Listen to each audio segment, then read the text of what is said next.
Hello, hello, hello. Welcome to the July 11th edition of All Sports Everything Radio. I'm your host, Shana Renee. We busting shots off up in here. This is the inaugural episode of me being in this new studio and partnering with FLOEmpire Radio, and I'm so excited to be here. It's going to allow me to do real interviews with people and just expand the show, reach a broader audience, and just be able to kick it with my homies. And today I have a very special guest joining me, Torae. He is a hip-hop artist, a radio personality, and an actor. Some of you may have seen him in the breaks that aired on VH1. So we'll talk to him about that and see if that's coming back for another season, if they're starting production, what the deal is with that. And just in general, I'm just so happy to be here, you guys. Woo, that's a lot. So let me first set this up a little bit, because I know that this is very different for my regular listeners, and I'm so happy for any of you that have followed me over here. I'm very, very grateful. Can't even say that enough. And I think this is going to be good. You know, change is scary, but change also has the possibility of being amazing. And if you don't step out of your comfort zone, then you'll never grow. And this is me completely stepping out of my comfort zone and really kind of stepping up my game in terms of doing more of the things that I love to do, which is to talk sports, which is to talk about current events, to talk entertainment, pop culture, and to have really thoughtful, entertaining, insightful discussions. And as much as you guys rode with me and listened to me ramble for 90 minutes to 2 hours every Monday, I think you're going to enjoy this change as well, because you won't have to listen to me talk for a full 2 hours or 90 minutes, which at a lot of times turned into a rant. So this will also give you an opportunity to see a different side of me, which I think is very, very cool. So let me just tell you all of the different ways that you can follow along and listen to the broadcast. One is through Facebook Live, my personal Shana Renee Facebook page if we're friends in real life, or even on social media. Also, my All Sports Everything blog page, which I shared the broadcast to that page. So if you're a fan of the blog and have liked it on Facebook, you can follow along there. You can also go to FLOEmpireradio.com. I know it looks like flow, but it's not. It's FLOEmpireradio.com, all right? FLOEmpireradio.com. And there is a way that you can listen to the live stream online as well as watch the Ustream and the broadcast. Ustream also has the capability for you to chat through their site, I guess. So if you guys aren't on Facebook but you want to chat through FLOEmpire Radio's broadcast on Ustream, you can do that as well. Also, if you missed the live broadcast and you're one of those people that like to go back and listen to it later, you can also catch it on my website, All Sports Everything Radio. No, you can't. Not there. That's not a website. allsportseverything.com. Yes, let's clap for that. You can also come back to FLOEmpire Radio and catch it here. And then it's also going to live on Spreaker.com. And then it's also going to be on my iTunes. Okay, so there are 4 other ways for you to catch the rebroadcast of this show. And please share it, you guys. I can't grow and be great if you're not sharing. You know, word of mouth, so many people spend so much money on campaigns and marketing campaigns and really fancy shit. Sorry, I normally don't curse. I'm a little too comfortable already in my new home. But spend, a lot of money coming up with these really fancy, elaborate marketing campaigns and strategies. But at the end of the day, word of mouth is the most effective. It's the most cost effective. And it's the greatest way that you could show me any kind of love. So please tweet and Instagram and share on Facebook. And if y'all are at cookouts over the weekend, tell your people about me. Any way that you can spread the word and help me grow this thing, I appreciate it. And I already appreciate so many people who did regram it on Instagram, did share it on Facebook, did retweet me on Twitter. Thank you, thank you, thank you. All right, now that that's out of the way, there are some other things that I need to kind of like get out of, I moved here, so it's like I didn't want to bring my old furniture to my new home. You know what I'm saying? So there's going to be a format going forward and some features and segments and stuff. Yes, let's clap about that. So the first thing that I'm introducing is my top 3. Not your top 3, not ESPN's top 3, not Mike Frances's top 3, Shana Renee's top 3. And these are the top 3 things that are on my mind right now, okay? Tim Duncan announced his retirement. He is hanging it up after 19 years.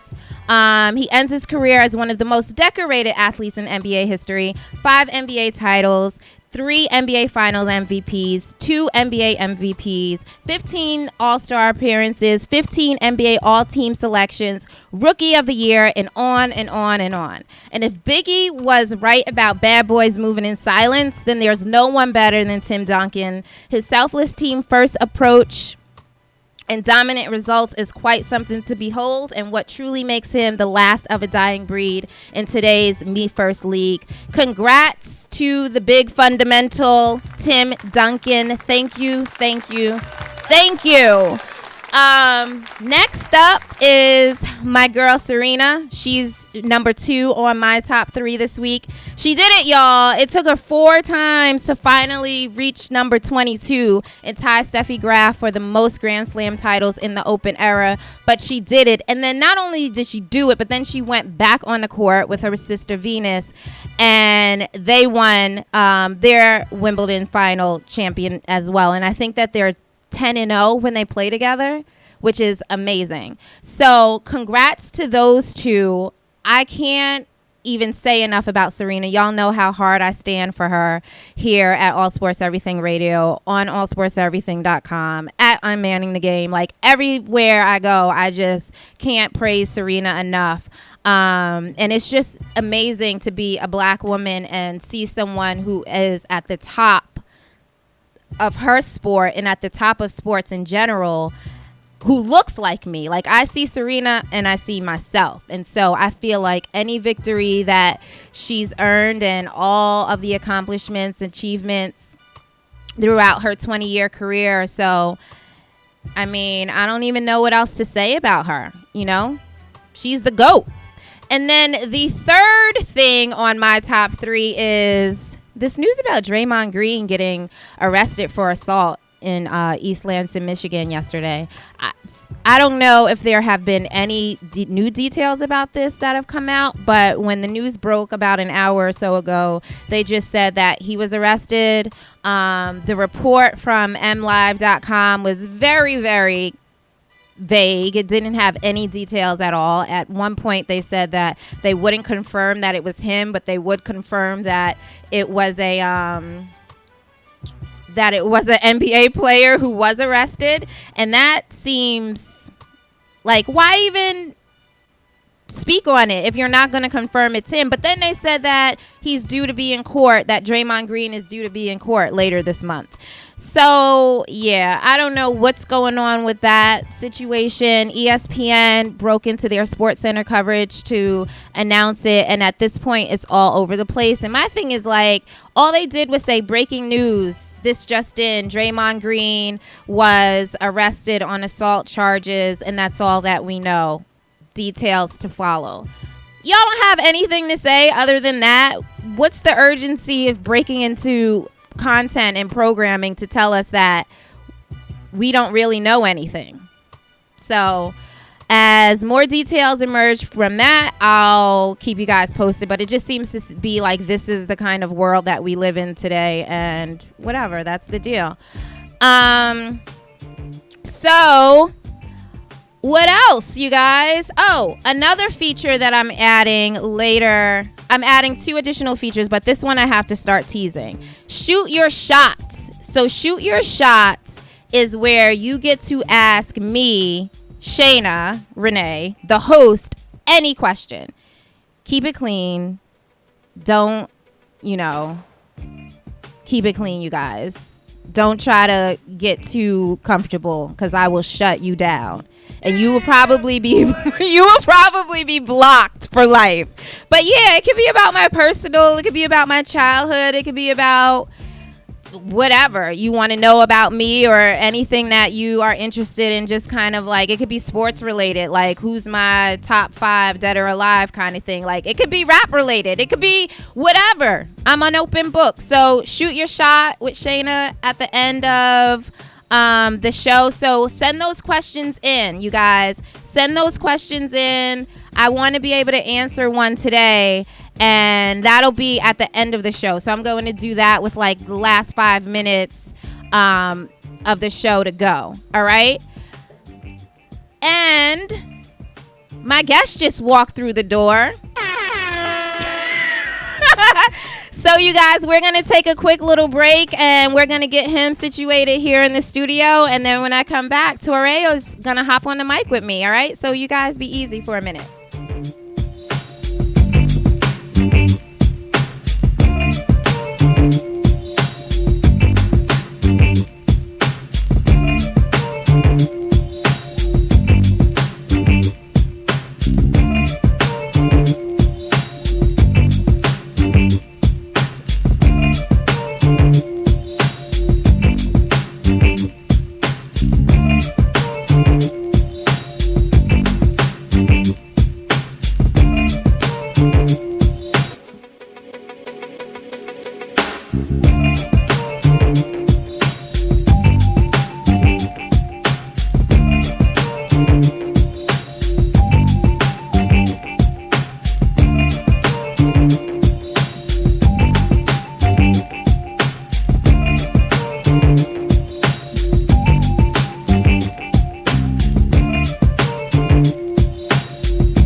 We are back. And as promised, I have Torae in the house with me. You. MC, radio personality, and actor. Jerk. Depending on who you ask. Huge Knicks fan. Huge, ginormous. Don't get it confused about my hat. You know what I mean? What I love is your the hat Knicks. Today? Only second to I love my sense of fashion, and then comes the Knicks after that. So sometimes I can't be dressed in orange and blue. Yeah. Okay. All right. We not mad at that. We not mad at that. But thank you, Chicago, for giving us Derrick Rose. We'll take that. And Jakeem Noah. We will take that. We're going to get into a lot of Knicks talk. Actually, we're going to kick things off with Melo. Obviously, last week, tragic events throughout the country. And this is something that we've been experiencing within the Black community for a while. Absolutely. Police brutality, excessive force, officers straight murdering our Black men not serving any time for it, not even getting indicted, not even going to trial for it. Like, throw us a bone. Ridiculous. And Melo, who's a huge Muhammad Ali fan, he always speaks and says that he's one of the people that have influenced him the most in his life. And we all know that during Ali's prime, he was an activist, and he used his platform to make the best, in terms of influence in our community and with the civil rights movement and everything that was going on. And there's always been this call and like basically this plea for today's athletes to take more of a stand, to use their platforms and their influence and say, yo, enough is enough. Right. And to be fair, Melo has been involved in what's going on in the community before, because when Freddie Gray got killed in Baltimore, he was out there in the streets marching with an Ali shirt on. Right. And over the weekend, I think he shocked a lot of people, though, because he went further than just like wearing a T-shirt or joining a protest. He put it out there and challenged his friends, his fellow athletes, and was like, yo, enough is enough. We can't be afraid to lose endorsements. We have to do something. We have to use our power, our influence to make a difference. Absolutely.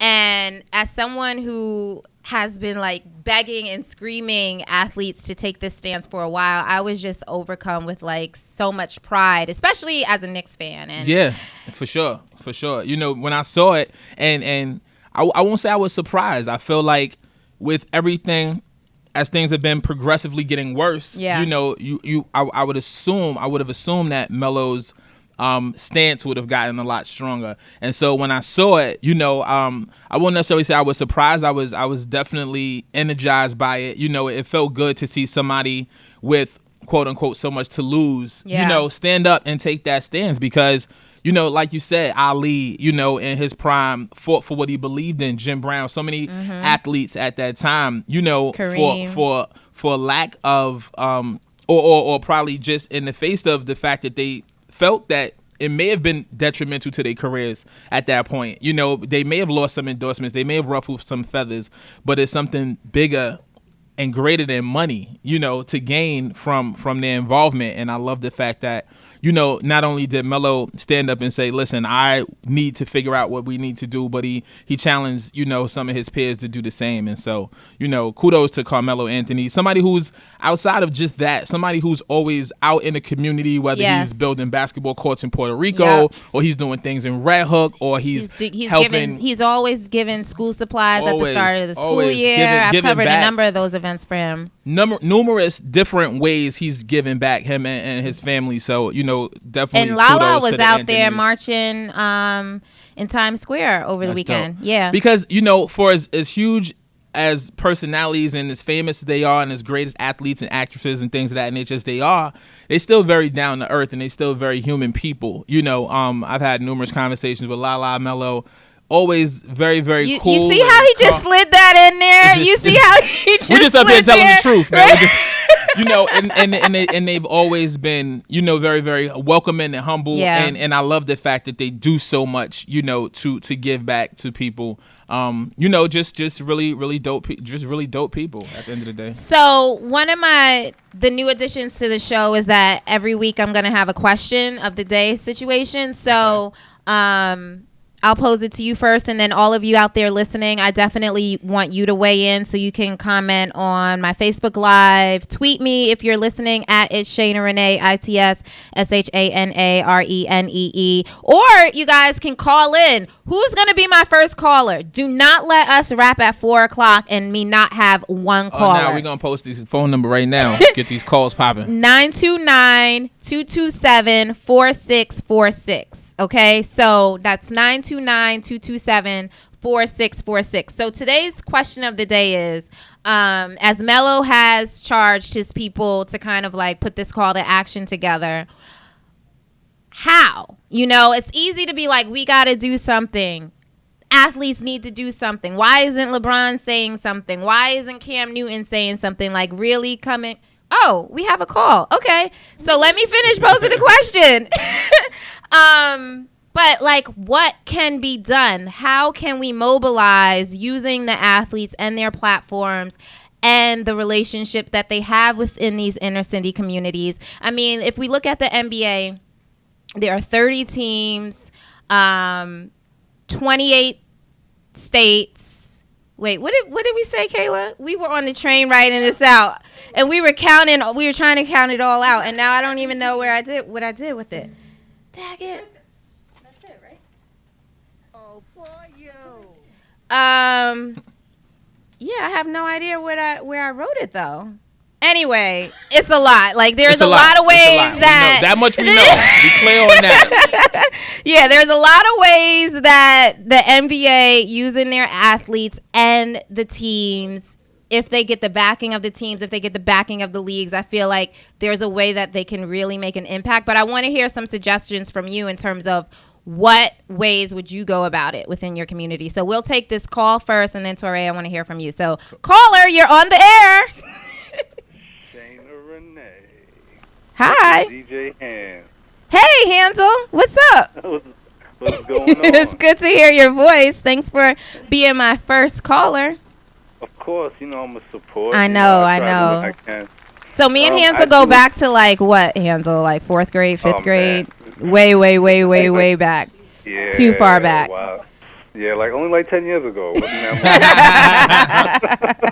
These numbers is all misconstrued since I've been here.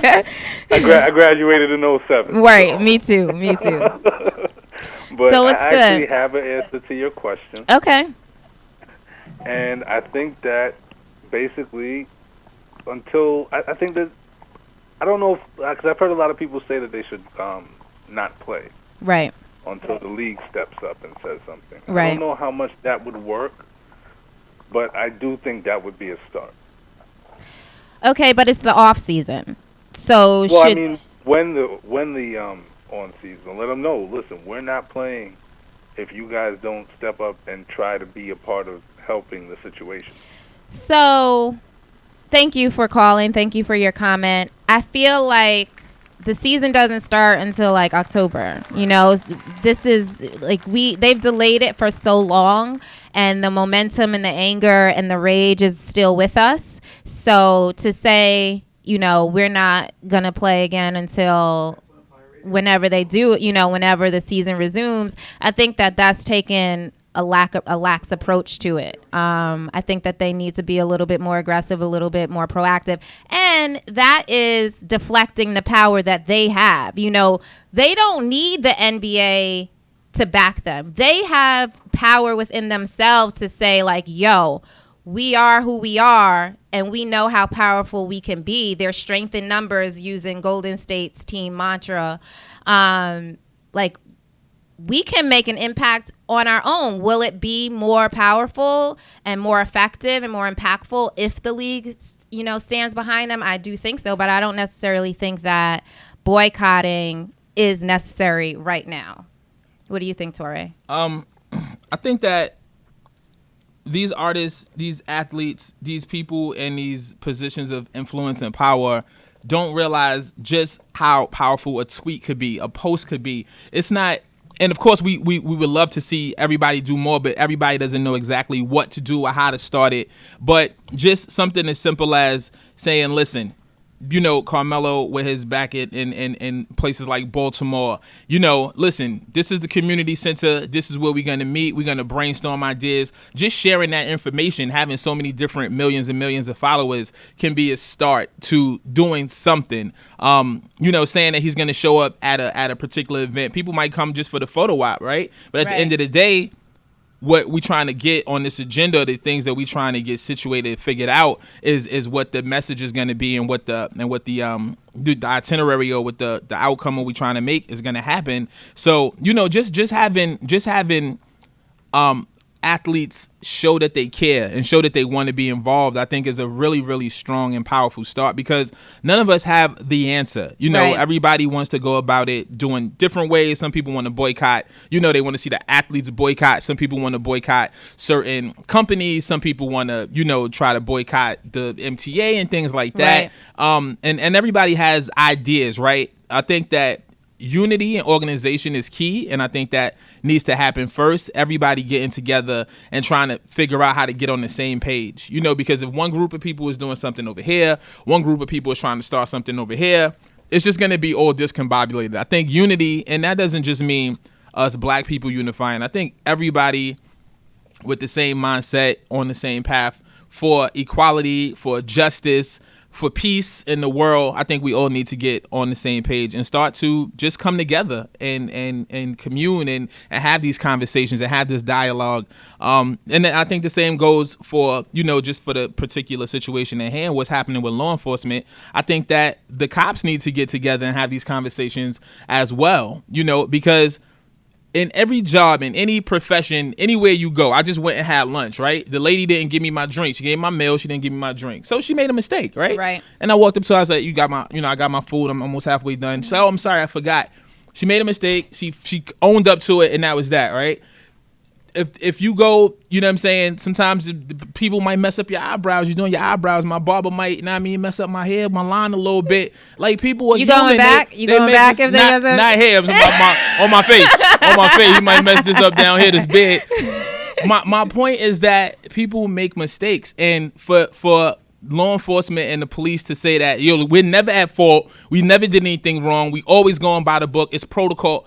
That's ridiculous. It's ridiculous. Because they're human beings and they make mistakes and they make judgment calls, and sometimes they make bad judgment calls, and we see it. Because you can't just tell us anything and lie to us. Now you're being disrespectful because you lying to the people and saying that we haven't seen what we seen, or you telling us that this is fair, this is just, or this is the way it's supposed to go. Okay, we have a call. They want me to shut up. Good afternoon. Good afternoon. I tried so hard to be the number one caller, but I didn't make it. State your name, sir. State your name. What's your name? This is Jerome Lane, a.k.a. Hey, Jerry. How are you? You the first Jerry on the line, though. You the first something. What's good? Thanks for calling. First of all, I want to say that you sound great on the FLOEmpire Radio. Thank you. So for those listening, the reason I'm here is because of this gentleman that's on the line right now. So thank you. Let's clap it up for him. Let's. Thank you. The connect. Yeah. He's the plug. Yeah, but we gotta give God the credit. You know what I mean? Always. Always. You far, like I said, you far from a rookie. You know what I mean? So it's a pleasure actually having you. The second sports show on the station. You know what I mean? Thank you. Well, thanks for leading the way. Hey, listen, but y'all sound good. You're looking good on the camera too. Thank you very much, so sir. All the way around, it's a great look. Appreciate that. But I feel like in regards to what y'all talking about, I would like to see some of the top athletes kind of get together and kind of, let's say maybe 2 or 3 of them partner up with different organizations to try to raise awareness. Yeah. About different organizations like the NAACP or the ACLU, or try to partner up with the Civilian Complaint Review Boards. Right. Just to let people know, like, listen, these are organizations that already have the structure, exactly, the infrastructure to help the people. And we have to take advantage. I agree with that. You don't have to build from the ground up. There are always people meeting with community leaders, the clergy. You always hear about the clergy and the community leaders meeting together, or the meeting with the congressmen and the senators. And I think that it's really up to them to be more proactive and involved in seeking out those meetings, or even being like, yo, I want to get on your calendar. We need to sit down. And you start within your own city, so Melo's here in New York, meet with our people here, and our politicians in New York. LeBron is in Cleveland, and that's how you start to attack this thing one by one. I think that that's really the best way to go about it. But I definitely agree.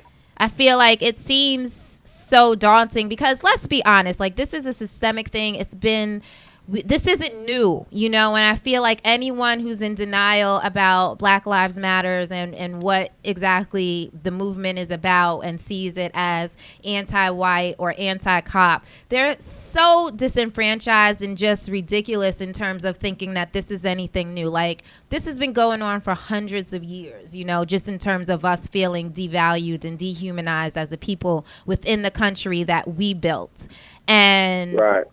And so I feel like, yes, it's not going to solve anything overnight, but I think that it will start to help build a bridge and just, I don't know, and just maybe soften the relationships that we have that are so tense right now. Because tensions are really high. You bring up a good point, because it's like strategically it's already set up, because like you said, they're already in the other cities. You know what I mean? Right. So it's like you said, if they just rep for their city and find out what organizations are there, it'll be all good. Shout out to the New York Liberty yesterday for for rocking their Black Lives Matter t-shirt. And Minnesota Lynx as well. Yeah, so that's what's up. Yeah, thanks for calling. I appreciate it. Thank you, and welcome again. Thank you. Again, for those of you listening who want to jump on the line with us, the number is 929-227-4646. So I don't know. You have anything else you want to add, Torae? No, I think that, we had some great ideas and thoughts. At the end of the day, just to see athletes want to be involved and get to that point where they like, listen, enough is enough. Yeah. We can't be afraid to lose a couple of dollars or lose endorsements or look a certain way to anybody, because at the end of the day, they know where we come from and they know the struggles that it takes to get to a point to be a Carmelo Anthony. Those struggles that he because they come from these communities, and it's like, and that's the thing that, because they could have been your brother, your friend, your homie. If you didn't make it out, it would have been you. Exactly, because without that privilege, you can't feel like you're too far removed from the hood just because you're like moving on up, like the Jeffersons, and you live in a penthouse and all that kind of stuff. Like, you can't ever forget your roots. And especially like, I'm a big proponent, like, just because you make it to a certain level, like, those are God's blessings. And, absolutely. As quickly as he gave it to you, take it away. Yeah, so you can't ever, take anything for granted. Look at the situation with Cephalosha. Here in New York, exactly. And James Blake, the tennis athlete, could have went left real quick, very, very quick. I mean, and that's the reality. It's like, and you hear about Black police officers all the time who say when they're off duty, they get harassed, and yet no one ever comes forward to really make a statement and speak out against everything that's going on and say, like, yo, this is real. Like, officers themselves don't come out and speak out against it. Right. And I feel like, there's just so much. And as far as athletes being afraid to lose endorsements, like, I understand that that's a very real fear and that's where your money comes from. But at the end of the day, you got to have some pride and some moralities about you where Absolutely. It's like, if they're going to take your money away because you stand up for equality, you don't want that money. Exactly. And I won't say none of these guys are going to go broke, but some of these guys are not going to go broke if they lose an endorsement or two, So it's key. And like you said, where how much does a dollar mean to you? Does it mean that you turn your back and a blind eye to what's happening in the communities you came from, right, for a couple bucks or a few million, or do you say, what, I'm willing to risk losing these millions to stand on something I believe in? And it's like you said, like we stated, there's athletes who've done it in the past. So they didn't have as much to lose though. This is true. They didn't have like 200 million. They didn't have, right. Which makes it even stronger for them. I agree. You know what I mean? Because they knew that. Listen, if I lose this, I might not eat. Exactly. And they still stuck by what they believed in. All right, 929-227-4646. We'll be taking those calls throughout the show, but I want to switch gears a little bit and get into something else. I just had a thought though. Also, don't forget your Shoot Your Shot question. So Shoot Your Shot is a new segment that I'm introducing where people can ask me anything. Uh-oh. Exactly. Woo. I'm a little nervous. Shoot your shot, America, and across the world. It makes me a little nervous. We might have to screen some of these that come on through the phone. Live. Everything live. So, and especially because I'm a very, very private person, like mad private. So for me to be able to be willing to put myself out there like that, like this is huge, people. So she's for the people. I'm for the people. I do it for the culture. All right. So Torae, let's talk a little bit about you. I don't even know where to start. Me either. As I said when he first joined us, he's a MC. He's from Coney Island, so he's one of Brooklyn's finest, very own. Poppin'. Yeah, shout out to Brooklyn. I rap Harlem all day, every day, though. Shout out to Uptown. Yeah, there we go. Also, a radio personality, host. Shout we can't. Nope. All right. Bring it down. And it's all live, like I said. And he's an actor. I actually want to start with the acting thing. Oh, geez. Yeah. Okay. Yeah. So, was The Breaks your acting debut, or did you do something else before that? I had little things before that. Like before everybody just had a 5D and was running around shooting videos all over the place. Right. I had done some acting in music videos and little cameo things on television shows in the past or whatever. So, but it had been such a big gap in between, because coming into the industry as an artist, for me, being a recording artist and being a rapper and being taken serious as a rapper was top, number one. Okay. You know what I'm saying? So everything else that came along with it, I wanted it to happen after I established myself as an MC. Okay. Because we've seen, or at least I've seen, guys who are really good at both, but because they come in as an actor, it's just that much harder for you to be taken serious in the music scene. And so I really wanted to establish myself as an MC and put some projects out and things like that. So I put all my acting stuff kind of on the back burner, and I said when the time comes back and it shows itself again, then I'll jump on those opportunities. And so it took 10 years, but when the breaks came along, I thought it would be a great time. It was a solid project to be involved with. It got a really great response. Absolutely. For any of you know, we're up for series. So The Breaks was a film that aired. When did it air? January. Back in January on VH1. Some of you probably. Oh, we can say VH1 though. And Torae was in it, and Mac Wiles was in it. Who else was in it? Afton Williamson, who played Nikki, Antoine Harris, who played Fonte, wrote all the rhymes in it, had a cameo from Little Brother Foreign Exchange. Oh, I didn't realize he wrote all the rhymes wrote all the rhymes in it. Wrote all the Arms rhymes and my rhyme. And DJ Premier did the score. So, So it was like family for you. Yeah, it was all family. It was all family. It was all love. Dan Charnas, it was based on his book, The Big Payback, was a great book if you want to know about the entertainment industry and how things came to be where they are and how these labels got started and all of that. It's a great book. Seath Mann was the director. So it was just chock full of amazing people. And as I started to hear about it, I was already generally excited about it just as a fan of hip hop and somebody that's a part of the culture. So when I got an opportunity to actually be involved with it, it just made it that much better. So you said it got picked up as a series. Yep. So have you guys started production yet? Do you know when it's coming back? They're writing season 1 now. Okay. And, everybody's getting together and working. Hopefully we'll see 6 Hour back. But if not, of course, I'm always going to support it and be involved and be a part of it regardless. But yeah, I'm excited. It's a dope story. I mean, hip hop sells everything nowadays. So to have some people who really understand how it came about and be able to tell that story truthfully is important, because anybody could jump in and try to tell a story because hip hop is such a big commodity that people want to buy into. But to have real people who really understand it and really know it and really come from it tell a story, I think is the best way to get it out there. Okay, hold on. I think we have a call. Holla. Hey, yo, Torae, man, what's going on? What's poppin'? What's going on? Who's this? This Hassan, man. Hassan, what's good? Thank you for checking in and calling up. Hey, Hassan. Shana Renee's here, too. Say hi to the lady. It's actually her show. Where are your manners? Doing, how you doing? I'm good. Thanks for calling. Oh, yeah. Thanks Oh, yeah, man. Torae, just from your Instagram post, that's cool, because I'm not really there. So it's like you my bird's eye view. So it's like, how do you feel about the situation that's going on, like with the protest, like Well, like, what is your stance on it? Do you feel like what we're doing is right?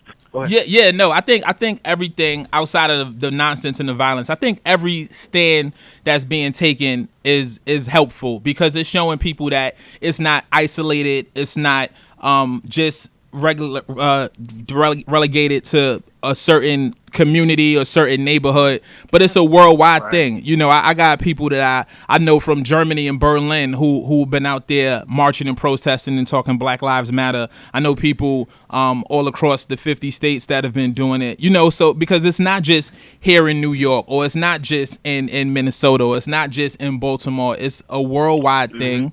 And I think people worldwide getting involved shows the importance, and that is not just a black thing, but it's a world thing. And I love the fact that so many people have been getting involved. Like I said, everything that's peaceful and progressive, I'm all for it. You know, I think it was a tragedy what happened in Dallas. I understand that people really fell up. I think that people have gotten to a point where they might have grown a little numb to the killing of unarmed black men. And I think that, you know, as unfortunate as that situation was in Dallas, you know, it kind of gave everybody that feeling that we've been feeling like, yo, this is terrible. This is bad. People shouldn't just be dying. Innocent people shouldn't be dying. So, again, thank you for checking in. Yeah, and thanks calling for calling. in. We appreciate it. Make sure you continue to listen. Yes. When I'm not here, Shane is always going to be always here. Holding so it that down. means the show's going to be even better. So make sure you definitely tune in. Thank you again. To follow up on that, I just saw this. So apparently Donald Trump tweeted, "I have many, many black friends, nice people. My favorite black American woman friend just won Wimbledon." She was like, Serena clapped back and was like, no. I am not your black American woman friend. Stop saying that. Stop thinking that. Just stop.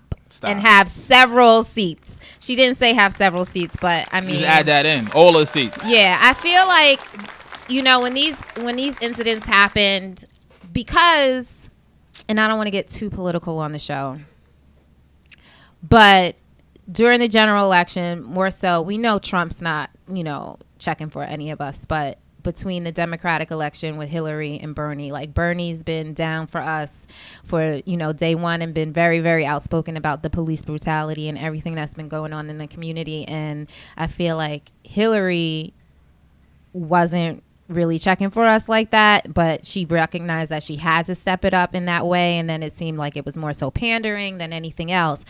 So with her and Donald Trump being the two lead candidates, as soon as Alton Sterling was murdered, and then, Castile was murdered, I knew that it was going to turn into them politicizing these murders. And I was just like dreading it. And then Dallas happened. And I was like, oh, so we're not even going to hear about these two brothers anymore. Like conveniently. So fast. Like no one's even talking about that anymore. So, yeah.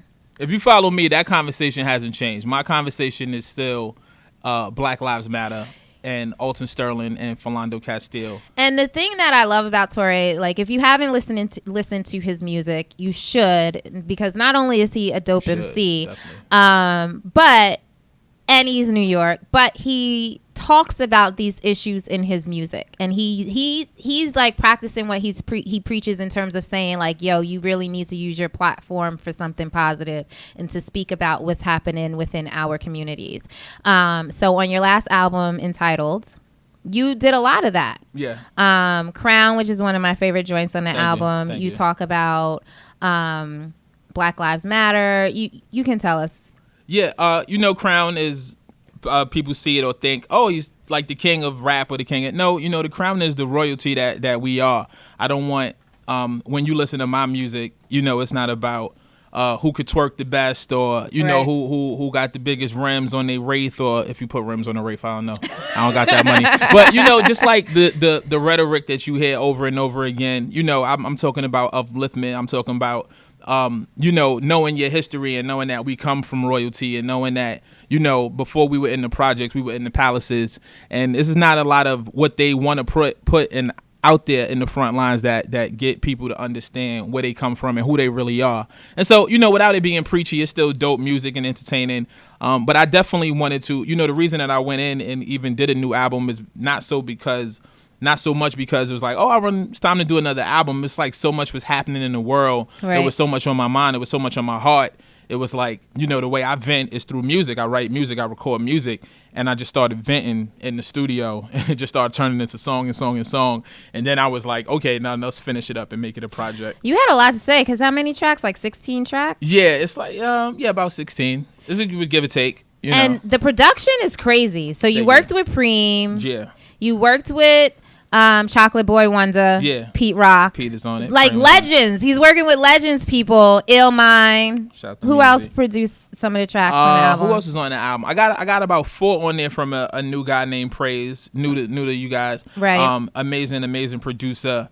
Who else is on the album? Don't give me the lion. And then as far as features go, you have Mac Wiles. Denon Porter. Mr. Porter did the Crown joint. Yes, Mac Wiles is on it. Tidra Moses is on it. Tidra Moses is one of my favorite. I feel like she's so slept on. Guys, if you don't know who Tidra Moses is, just go Spotify, Complex Simplicities, and which I think was her first album. Yeah. It is like top to bottom, first track to the last track. You could just listen to it straight through. Yeah, Tidra's amazing. I feel like it's so many like similarities between us as artists, right? And that track, the title track, Entitled, is actually my favorite joint because I feel like it's very different. Like it has a very like smoothed out flow to it. Mm-hmm. But just in general, like the whole album is a banger. Like it's a knock. You know, like I was listening to it yesterday. I was like prepping for the show and just kind of like getting my mind right. And I was just like, get your mind right. knocking, head was knocking the entire album. So thank you. At the end of the day, that's what it's all about. It's about having something to say, having people to say it to, and still making sure that the music is dope and it's entertaining and people enjoy it. You don't ever want it to be preached to. You don't ever want it. For me, I don't want it to be so entertaining that you're not getting any value from it, and I don't ever want it to be so preachy that you're not getting entertainment from it. I think just that perfect blend and that combination. Kara said edutainment, so we're gonna say edutainment. So that's what it is. He also said officer, overseer. So shout out to KRS-One for dropping knowledge way back then. Knowledge reigns supreme over nearly everybody. There we go.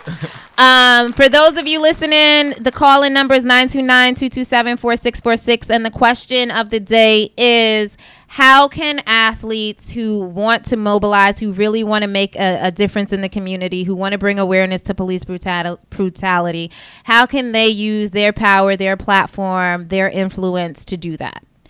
We always say that they should, but I don't think that many people offer any real concrete solutions. It's easy to point fingers and say what people should be doing, but how? All right. So I want to hear from you. That's our question of the day. 929-227-4646. So would you consider yourself an independent artist? Yes.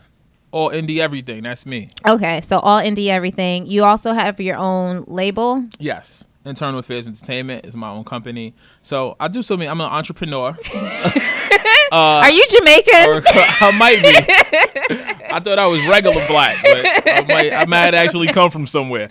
No, I do a lot. I have a lot of talents, and I don't think that because you're good at one or two things that you shouldn't, or that you should shy away from everything else that you can do. And also just, a product of the need to be able to do more than one or two things. Me being a personality and a host. Make sure you come out to the Brooklyn Hip Hop Festival this weekend. Me being a personality and a host stems from me being able to sit on either side of this table and have dialogue. Right. I love that too. But does it ever get awkward or confusing or? I try. I really want to really hone in on this Renaissance man thing. Okay. I think that for so long people have been scared to dabble into other things because they didn't want to be perceived as any less good in the other thing. Right. But I feel like after 10 years being a recording artist and putting out projects, I've kind of cemented myself in that space. You know, either you with it by now or you not. You know, I'm not convincing anybody I'm not a rap at this point. Now it's convincing people that I can be taken serious as an actor and really honing that craft and that skill. So I've been taking classes and doing workshops and just reading up on it. You know, me being a host, my personality is my personality. So if you put me in a room with 5 people and we have a conversation, or if you put me on stage in front of 500 people, conversation is going to be pretty much the same. You know, I am who I am. So you didn't get any backlash from anybody in the business, like when you took on this media persona? Early on, people were a little apprehensive. Okay. You know, I mean, in myself, I felt trepidation, like, because people are skeptical of media types. It's like, yo, like get they busy. have a hidden agenda. If you get busy, you know, I think that when I do get a chance to sit down and talk to other artists and entertainers, it's coming from a different place. I'm not coming from a journalistic person or a journalistic approach, because that's not even where I didn't even go to school for any of it. You know, our conversation is coming from somebody who's been on the road for 40 days and missed a family. It's coming from somebody who's lost sleep, you know, being in the studio, mixing and mastering and making sure everything sounds perfect. It's coming from somebody who's had butterflies in their stomach before going out and performing before 10,000 people. So the conversation just comes from a different place. Yeah, and I think that they I agree. I think oh, sorry, I'm getting a tweet. It's all good. I think it's related to, I don't know. I'll check it out later. Tweet us. We here. Call us up. We here. All that. We're everywhere. Share it. All Sports Everything Radio is everywhere. It's a little too much for me right now. But Cecilia is saying non-athletes struggle with the same question. Activism takes so many forms: protests, boycotts, speeches, written word. That's a really good point, Cecilia. Absolutely. Thank you for that. And she is at Sporty Esquire on Twitter. She's still going. She says, I do think that they should try to be collective in whatever they decide, though. Just one or two here and there, ... Yeah, I mean, like I said, there's strength in numbers, and that's where they can be the most powerful. And I feel like they have to do something. Like, they just have to. And it would be better if the NBA, I mean, I don't really have any faith in the NFL to back, you know, make a statement or anything. But if the NBA, which is way more progressive, especially behind Adam Silver, I think he's done a fantastic job as a commissioner. I mean, his first real test when he took over for David Stern was the whole Donald Sterling thing. Absolutely. And he, you know, was flawless with that. They handled that perfectly. And I think that really let people sent a message, like, he understands where, you know, who's lining these checks, you know, that the league is built on 80% of African American men. Absolutely. So he had to do something. So I agree, Cecilia. And then she goes on to finish her statement by saying, just one or two here and there doing different things doesn't speak as loudly as the collective. I agree with that. Totally. Strength in numbers. We have a call. Hey, Shana, it's Leslie. Hey, Leslie. How are you? Thanks for calling. You knew I had a call in today. I'm wonderful. How are you? I'm so proud of you. Congratulations. Thank you. I'm trying to get all the social media stuff set up so I can go on my rants and whatnot. Okay. You know, I love your rants. So don't keep the rants coming. Keep them coming, please. I certainly will, but I'm not gonna speak long. But I'm loving this, you know, this topic right now with, you know, athletes and activism. I don't even have anything to say because I just don't even know where I am on it myself. Oh, okay. That's still interesting. Trying to figure it out. So what are you conflicted about? I think that's an interesting perspective if you don't mind sharing. You know, on the one hand, yes, they do have a responsibility to speak out, and I love what Carmelo wrote about, you know, over the weekend in his Instagram and this, that, and the other. Don't worry about the, you know, the endorsements you might lose, this, that, or the other. However, and you know, I think they have to be mindful of the way they deliver their message and how their message is delivered. And also, how about we leave a lot of the forefront and the out front people to be the ones who are the most eloquent, if you will, and able to get the point across in a, you know, cohesive manner, and not we have to worry about, you know, putting some respect and whatnot on it. You know. No, I agree. I mean, like, here's the thing. Like, they have to have a machine behind them, right? We can't just, like, expect these athletes to meet at, like, have a Starbucks meetup and then put together this plan. Like, they have managers and agents and people behind them that can really come together, and the players union, and the players union too. And they can put the pressure on these people to like, you need to fall in line. I'm making X amount of dollars for you in this organization. Yes. And these are the things that are important to me. And we're in a day and time where these issues need to be addressed because they do affect us as players. Any one of them is one traffic stop away from a bullet. They are. Don't matter who they are. And they're especially targets because I'm sure many of them are driving around in these exotic cars or fancy cars. They live in these neighborhoods and this, that, and the other. So they're especially affected by this, or could be affected by this. My brother drove my nephews down to North Carolina yesterday, and it's only about an 8-9 hour drive, so he was able to leave in daylight. And it was dark, but it wasn't like he had to go like 3 o'clock in the morning, deep into the South. But I called him and I was like, be careful. And he was like, if you don't sound like your mother. And I was like, yo, given the climate we're in, you can't overstate that. And his answer was like, but Shana, really, there's nothing I can do. So all these people that preach compliance and, put your hands up, and like, honestly, the way that things are right now is like, that doesn't even matter. It doesn't. That's part of the problem when you have people saying, well, if you would just comply. And the next thing you're going to say is, well, if you would just listen to these racists and all this other. That is not, that's further proof that you just don't get it. Yeah.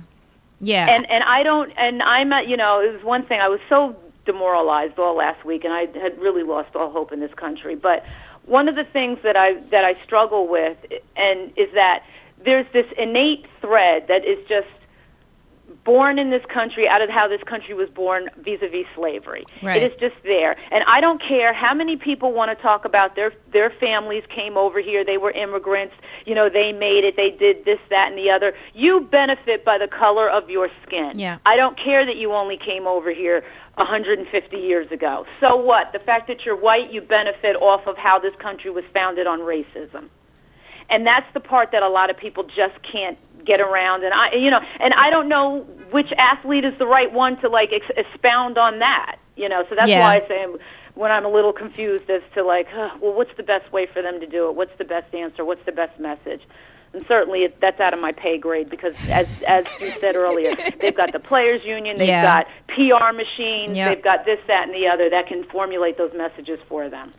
Well, thanks for calling. I appreciate the love and support as always. Thank you for all of the conversation. It was so much that you said you didn't have much to say or you didn't know how to say. I think you put it all out there perfectly. I agree. As Shana will say, she always. I think I have nothing to say, but I end up always having a lot to say. I never shut myself up. We appreciate it. Thank you so much. I'll be calling back. And again, congratulations, girl. So proud and so happy. Thank you. Thank you. Right. Okay. Bye-bye. Bye.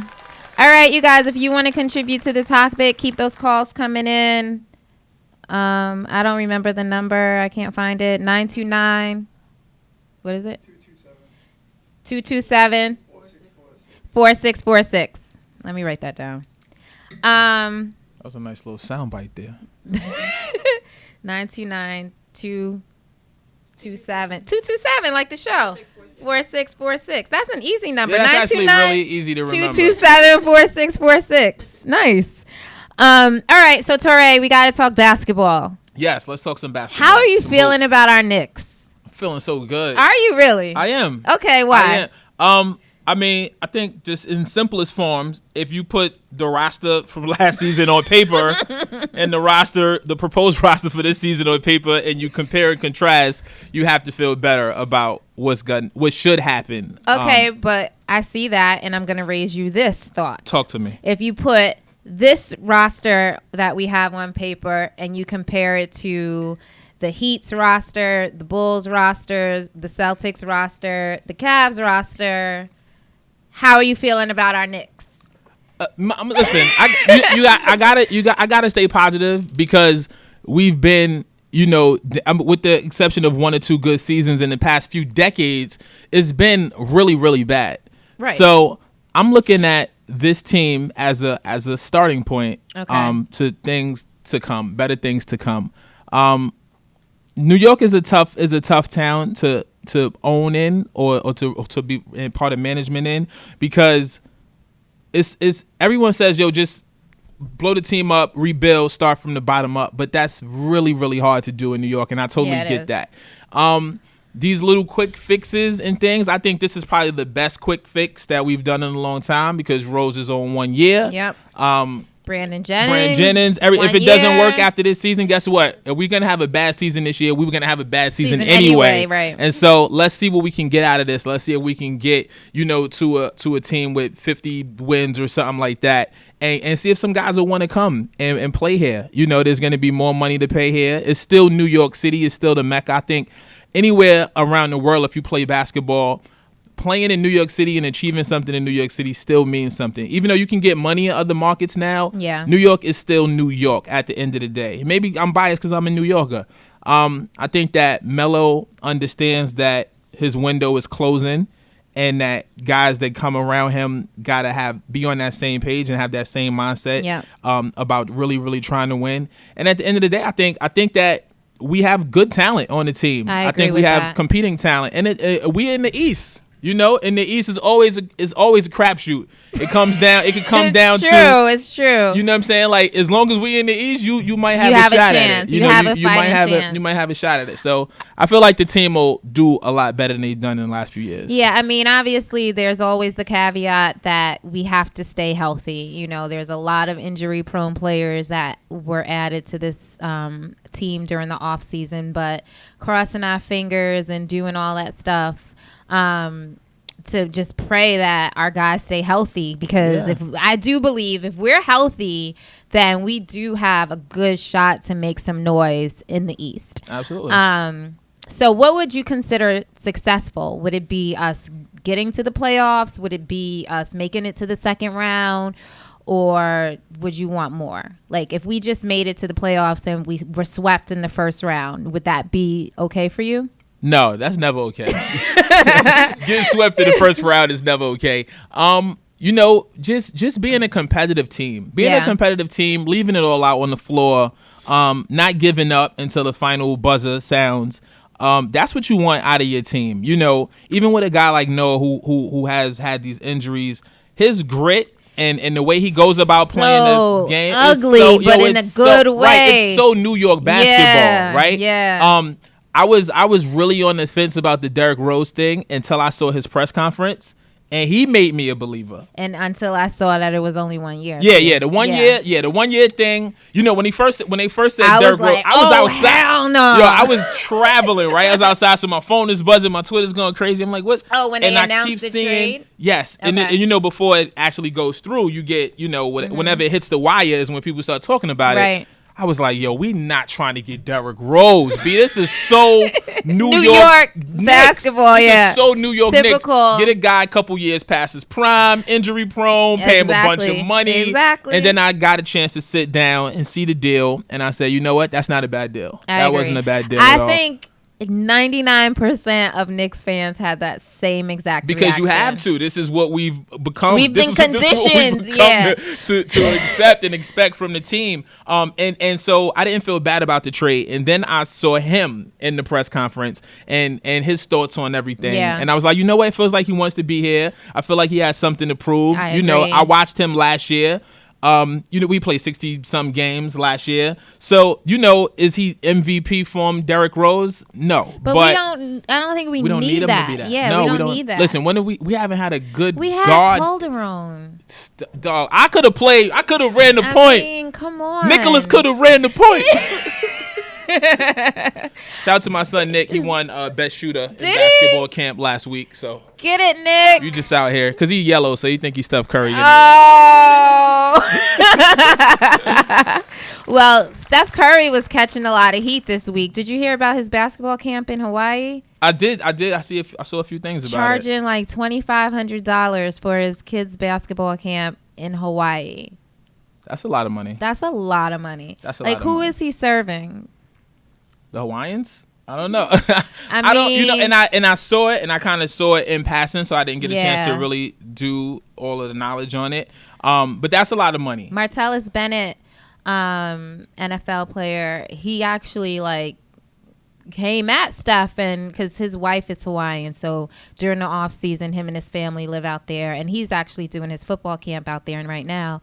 And he was like, "Yo, like we can't, like why are we charging our people?" Like the people that really need to benefit from this camp don't have those kind of means. Absolutely. So I was appreciative of him like stepping up and saying something. But then what's funny is that Steph then promoted Seth Curry, his brother's basketball camp, on his on his Instagram, and he was like, "And it won't cost you $2,500 to go." When I saw that, because I didn't know the backstory. So when I saw that, it was all like it was just a bunch of information. Yeah. And like I said, because I had been busy, I didn't get a chance to see and hone in on everything. So now it all makes sense. So he's in on the joke. He's in on the joke. He's always in on the joke. Steph Curry.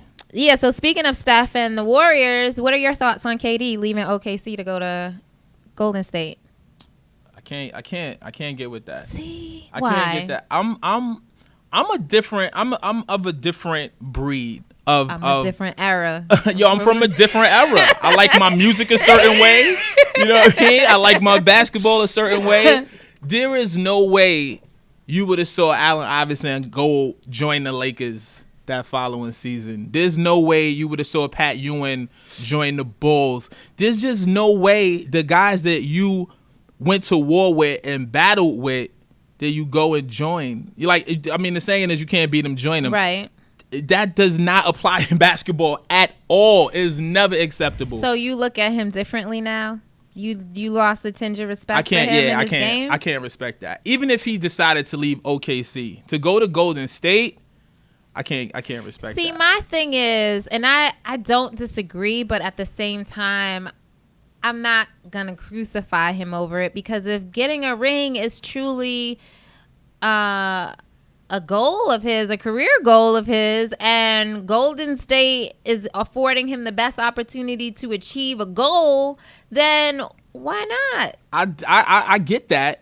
It's just not the way that I like my. I get that. You know, listen, if you want to win a ring, you know, at the end of the day, when it's all said and done, everybody's going to say, how many championships did you win? That's what we base greatness by in this particular sport. How many rings did you win?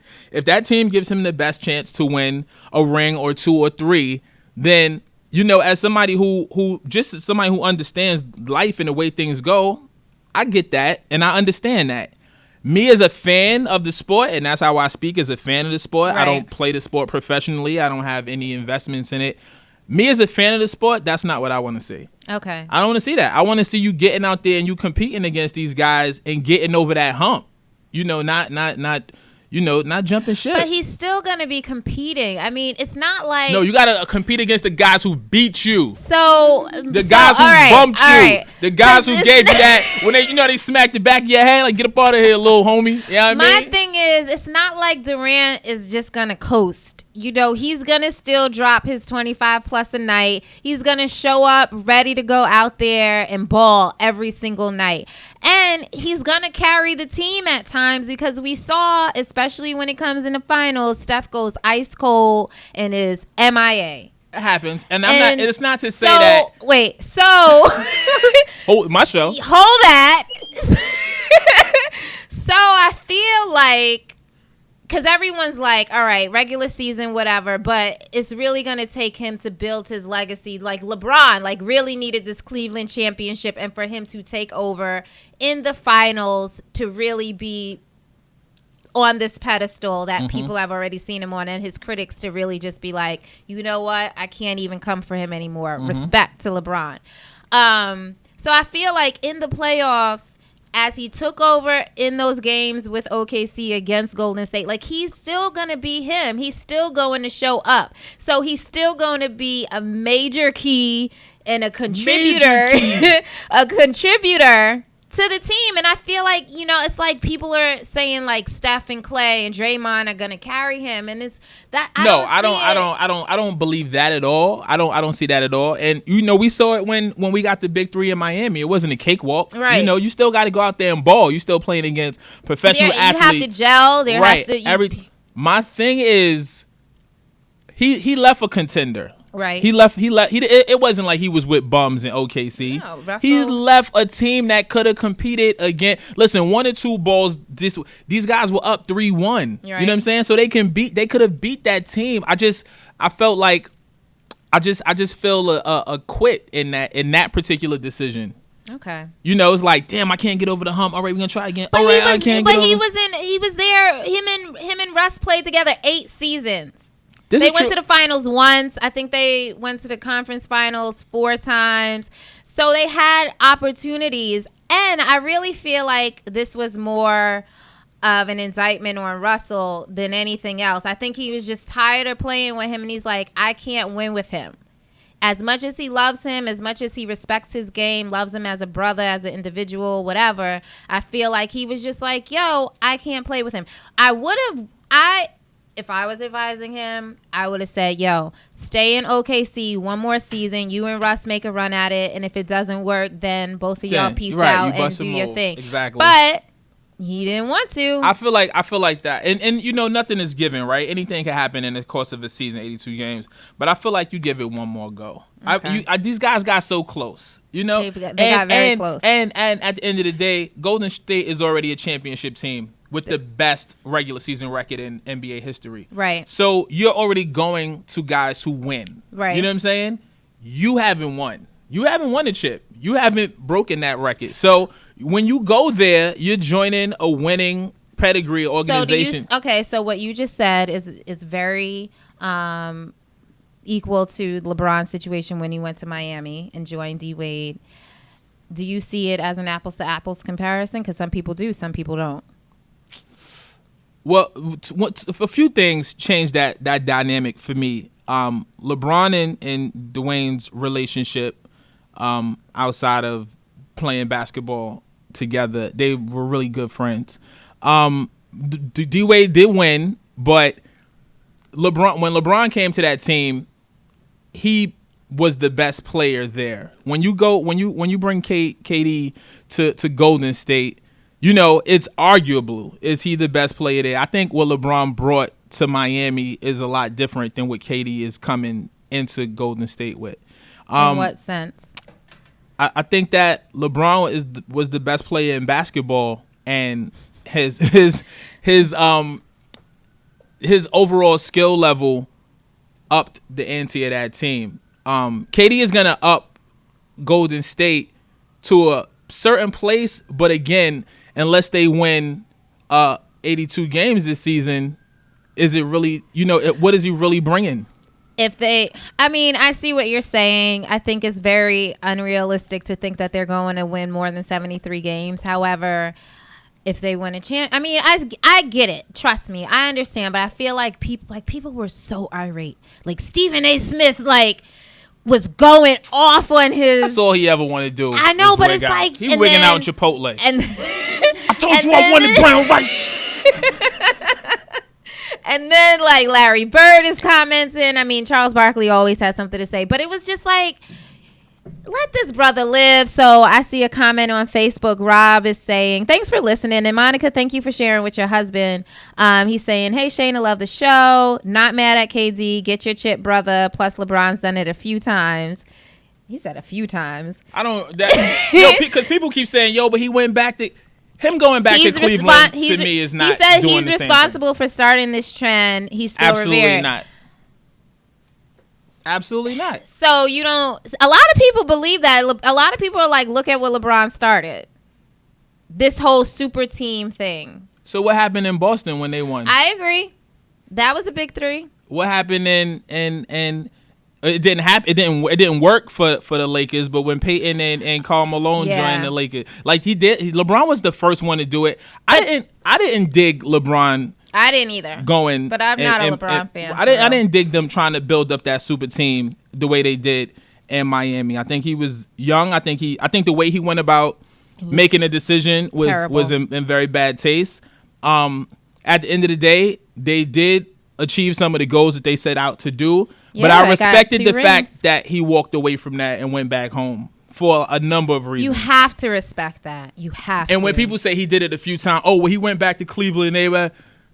No, I don't. That's not the same thing. I don't think that's the same thing. That's not either. the same thing to me. I think he did it once when he went to Miami, but Right. I don't think him going back to Cleveland is the same thing. No, that's not the same thing to me. You guys, we have to wrap up in 10 minutes. So if you want to get whoever wants to shoot their shot with me this week, get in, call in. I'm gonna hit some of the homies and tell them 929-227-4646, 929-227-4646. Hit me on my Facebook Live or tweet me at it's Shana Renee, ITSSHANARENEE. Who is going to shoot their shot this week? All right. I want to get your thoughts on Tim Duncan. When I say his name, what comes to mind?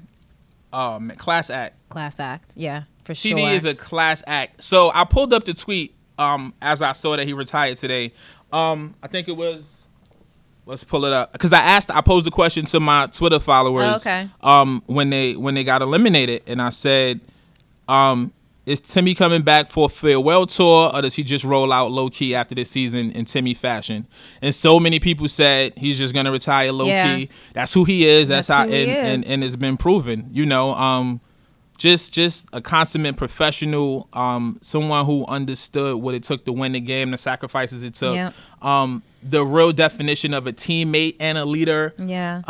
Again, a champion. You know, the era of basketball that I grew up in and loving is slowly, you know, with Kobe leaving the game. I know. What was it? They said only Kevin Garnett is the last player from 1997 still in the league. Crazy. Yeah, it's a new day. It's a different game. But you know, just kudos to those guys out there in San Antonio for what they've been able to accomplish. I mean, Pop is one of my favorite coaches. Tim is one of my favorite. I mean, that organization, top to bottom, just total class acts, like you said. I mean, Tim Duncan went to the playoffs every season. That, I mean, for 19 straight seasons. 5 chips. 5 rings. You know, 2 MVPs, 3 NBA Final MVP awards, like 15 All-Star Game appearances, and then all the other records in terms of like rebounds and blocks and just minutes played. I feel like they said he's like played the most minutes over the course of the playoffs, and just really? Crazy. Because even like everyone talks about Kobe because he was obviously the loudest player, but if you had to choose, like, who would you say had the most decorated career as a player? That's a tough one. I love what Tim Duncan did. I got a line on one of my songs. They don't respect humble. All people see is the shine. Right. TD being so humble and his approach to everything may sway people's decision because Kobe was the Mamba. Kobe was, you know, very, very boisterous and you know, a very big personality, whereas Tim Duncan was a lot more reserved and, you know, he just came, you know, he just came, showed up, he went to work. And I mean, he wore a shirt from Kohl's. The thing about him too is that he didn't start balling until high school. Crazy. He's from St. Croix. Shout out to my home island of St. Croix. Oh, my family, on my mom's side, they're from St. Croix. Dope. But he was a swimmer, right? Yeah, he was a swimmer. And then what was it? Was it Hurricane Hugo? One of those big hurricanes that came through and just kind of destroyed the Caribbean. He wasn't able to swim. And that's when he picked up basketball and the things he was able to accomplish in that amount of time. Amazing. I mean, because to think high school, then he goes recruited to Wake Forest. You know, like you just said, your son, how old is Nick now? 8. Damn, 8 years old. Playing now, right. You know, y'all are already on that track. Gearing up, like, exactly. We need Tim to get it together, get recruited, you know, whatever it is, AAU and whatever you're doing. He didn't have any of that, you know, so for him to still be able to kind of pick up a basketball so late and then go to Wake Forest and then get drafted, become a number 1 pick and get drafted to replace David Robinson, right. Like top 50 athlete, you know, it's like, that's incredible. Yeah. He's going to be an unsung hero in basketball. But, you know, I definitely foresaw that probably would have been his last game. Yeah. And, just a low key exit, man. Low key, Tim Duncan. Because in the playoffs, and I even tweeted about this, that like he was looking real comfortable on the bench. Like, if Pop never called his number, he would have been good with that. So I think he was ready. Again, man, that organization, they get it, they understand. I think the guys know when it's time. When it was time for David Robinson to roll out. Now that it's time for TD to roll out, and they do such a great job of keeping a competitive team while bringing in key pieces and components. I don't think because Tim Duncan retired, I don't feel like you count the Spurs out at all. I think they still right in the mix of the conversation and what's going to happen. I mean, and now I feel like it'll even be better because I think that LaMarcus Aldridge was kind of like a deer in the headlights, still trying to figure out his role. Right. Now he'll get way more touches. Exactly. Him and Kawhi, like it's their time to take over and really do their thing. That's what they do over there. They just pass the guard. All right. We only got 2 more minutes, you guys, and I feel like you guys are going to really disappoint me and not shoot your shot today. She was looking so forward to it. And I really feel some type of way. Like my feelings are hurt. But, I'm not going to let that. But look at all the callers we got. Yeah, we got a lot of callers. We got comments. You know what I mean? We out here. We getting views. I'm getting a comment from Craig Allen. Oh, yeah, you got the same one. What did he say, though? I need to start reading these. Oh, he says, co-host. Okay. Oh, Craig Allen's blowing us up. So he's a co-host. How do you say that show? Phoenix Soul? Yeah. Oh, Phoenix. Okay. He's a co-host on the Phoenix Soul Show, which is here at FLOEmpire Radio at 6 p.m. He said, listened in and very dope show, guys. Thank you very much. I appreciate that.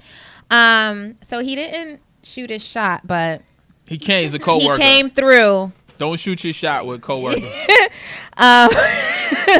Yeah, so we got to get out of here to make room for the next person to step up on the mic. Thank you for everyone who listened and, helped spread the word, called in, left a comment, whatever. I appreciate it so much. And I have another special guest joining me next week. And yeah, let's continue to make magic happen, you guys. If you want to follow me, it's Shana Renee on Twitter, Instagram, and the Snap. You can check the blog out at allsportseverything.com. And Torae, where can people find you? At Torae, Torae. Simple everywhere. Super simple. Holla at me. I will be back during the course of the NBA season too.